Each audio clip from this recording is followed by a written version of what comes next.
Hi, welcome to the Dobbin Art Studio here in Barrie, Ontario. My name is Georgia Dobbin, and today I'm going to demonstrate for you how to use an oval rake brush manufactured by Global Arts, and I'll be demonstrating using Heritage Multimedia acrylics, also put out by Global Art Supply. Got some white here in this brand new tube, and here's our brand new brush.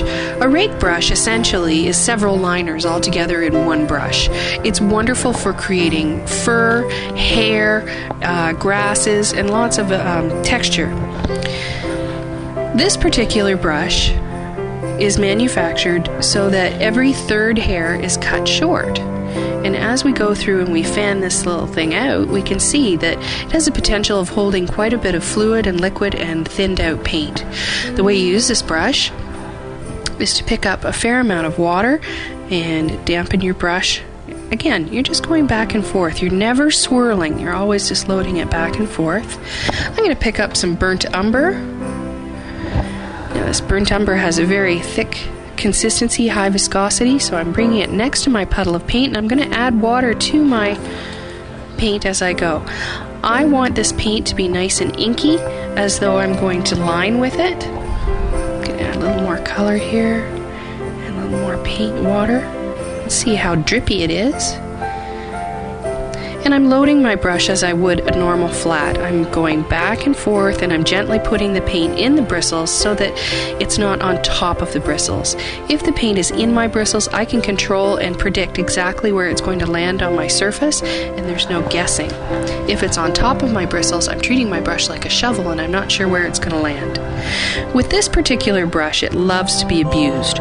So I like to lay it down on a 45-degree angle to my palette, and then I pull my brush up perpendicular, and I gently swish my brush until my hairs reach out 180 degrees all the way around. And I'm pressing with a fair bit of pressure so that the ferrule is touching my wax palette. When I lift my brush, the hair is all spread out nicely, and I'm ready to paint. Now you can see here, using a rake brush, the pressure with which you apply the paint is critical to the amount of lines you get. If you press very, very lightly and just tickle it, you'll get very fine lines. If you press really hard, you won't get any lines or texture. Sometimes you want that. It just depends on what you're doing. Now, I'm going to demonstrate on a Santa Claus that I'm working on here so you can get an idea. I'm going to start under his nose. Let's tighten up on this a little bit.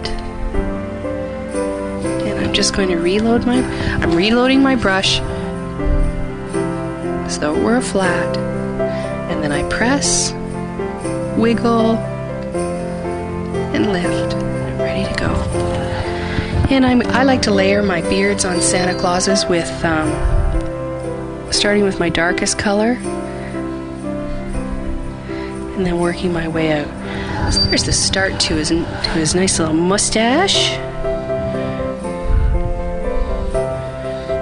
And then what I'll do is I'll just add lighter and lighter layers of value on top.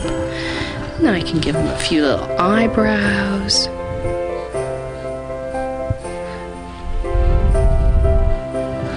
See the wonderful texture that you end up with? If you're a production painter, you'll love this brush because, oh, I'm terribly sorry. If I do that upside down, then you'll be able to see my brush stroke, won't you? If you're a production painter, you're going to really love this brush because you're going to be able to achieve a really nice lined look very quickly without a lot of work. So we've got some eyebrows on him, and now I'm going to start to pull out his fun little beard.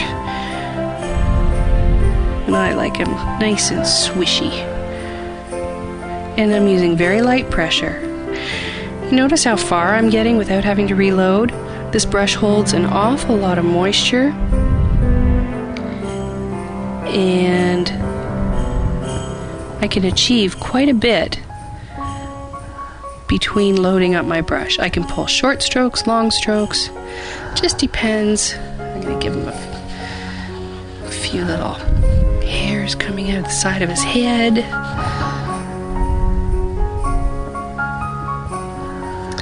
And let's see, pull that out a little. He's windy. It's a windy day. Give him a few little bangs. Okay. And I did all that with one load of the brush. This is a fairly large Santa too. This is the size of my hand. That's the amount of painting I got done because of the amount of moisture it holds. I'm going to pick up a little more water. I'm going to add it to my soupy mix, and I'm going to pick up some white. I'm going to put the white, see how thick that white is? I'm going to pull some into my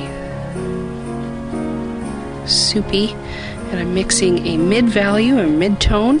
I know where I was, I know where I'm going. I want to make sure that I've got a couple of steps in between so that I can add some depth to his beard. And again, I'm just gently loading this as though it were a flat. It's nice and full, it's nice and inky. Then I'm going to lay it on a 45, bring it up to a 90, swirl till it makes 180 degrees around, and then away I go. And I go back to his mustache, and I just start layering up and adding on top. And that's how you use a rake brush. I hope you enjoy using it, and I hope you end up with some really nice Santas or fur or feathers of your own. Let's keep going here.